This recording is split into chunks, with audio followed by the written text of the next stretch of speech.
It is important that a person learns how to work smarter, not harder.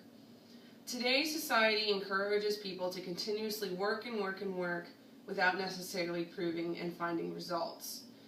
It's natural instinct to react and react and react and work harder and harder and harder, thinking we're accomplishing and getting things done. One of the best lessons I've ever learned was during a team training with work where they took us to a NASCAR pit crew. Did you know that a pit crew can change all 4 tires and get this car ready to go and back onto the track within 12 seconds? 12 seconds is a short amount of time when you consider how many people are in that pit crew and how many tasks have to get accomplished. So often, people think they are being productive and working faster by working faster and faster and faster, thinking they're getting everything done. If you ever stop to evaluate the quality of that work that is getting done by working faster and faster and faster, I don't know if you would necessarily be impressed with that work. But it's the trend of society. Society teaches us to put in that 9 to 5, work hard, work hard, work hard, and results will come. You're doing a good job by the standard of saying, I worked a 9 to 5, I worked 40 hours. If you work 60, you're really an overachiever. But that 60 hours is becoming a standard of American society. We work hard, but are we working efficient? Are we working smarter? That is a big question at play here. I don't necessarily think working long hours, working faster and faster and faster is quality, efficient work. Working fast can lead to mistakes, can lead to stress, and can lead into the hamster in the wheel scenario. Does that hamster ever really get anywhere? I don't know a single person who can say yes. So, when you stop to think about working hard and working smart, what are you going to choose? I would choose working smart. And what this NASCAR experience taught us is that you can work slow to be fast, which essentially is making you a smarter worker. During this exercise, they took us to a NASCAR pit crew where they built us into teams and we got sent to our own devices and said, change those tires. We knew nothing. We were running around like fools out there and we were slow. We were terrible. We were an utter mess. But we thought we were fast because we were running around and we were doing something. We were running. We didn't know what, but we were doing something. So we go back in and evaluate our video. And sure enough, it was miserable. We were terrible. Our time was over a minute. A minute compared to 12 seconds. That's less than desirable.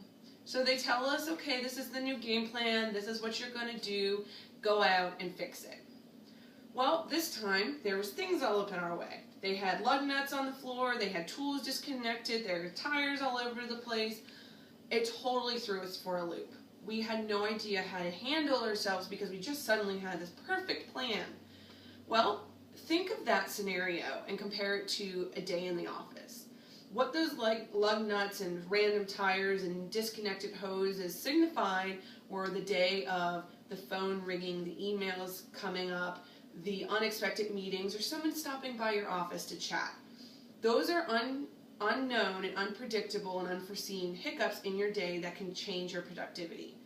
But what this NASCAR experience taught us was how to handle it. You can still have those unknown variables come up in your workday and still be productive. And this experience taught us that. So we fixed everything, we thought we were great, and we went going, and then we thought we did a better job. We look in and we see that video, and our coach tells us, yeah, you didn't really do anything better. You just ran around a little bit faster. So we get a new plan, and we go out for a third time. This time, we totally changed the plan. We communicated, we used each other as a team, we had a plan, and we were adaptable to those unknown variables. We were able to be the winning team out of my whole work crew, that we were able to get the tires changed and that car back off on that runway in a very fast time. Because we slowed it down, we evaluated, we came up with a plan, and we acted. By slowing down that process, we were able to see what was around us, what was priority, what could we delegate, what could we share, and so the whole team as a whole unit was able to get done. That is a big lesson to learn, is slow is fast. It is a lesson that I use day in and day out, and honestly, I carry that lesson with me in any life experience. Whether you work in an office, out on the field, in a doctor's office, wherever.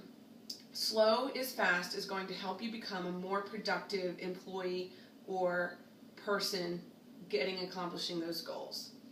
Often our team will evaluate and say, hey, slow is fast, when we recognize that we're doing things too fast, because suddenly if you're working too fast, mistakes are coming.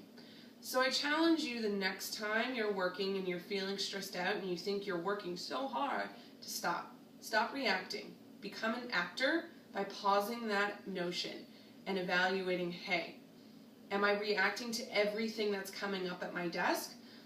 Or am I pausing and acting with an educated mindset and thinking, how can I handle this? How can I be productive? By taking the approach and evaluating your workday, you're going to start working slow as fast, and I guarantee your work is going to be productive and efficient and much easier. You're going to work smarter, not harder.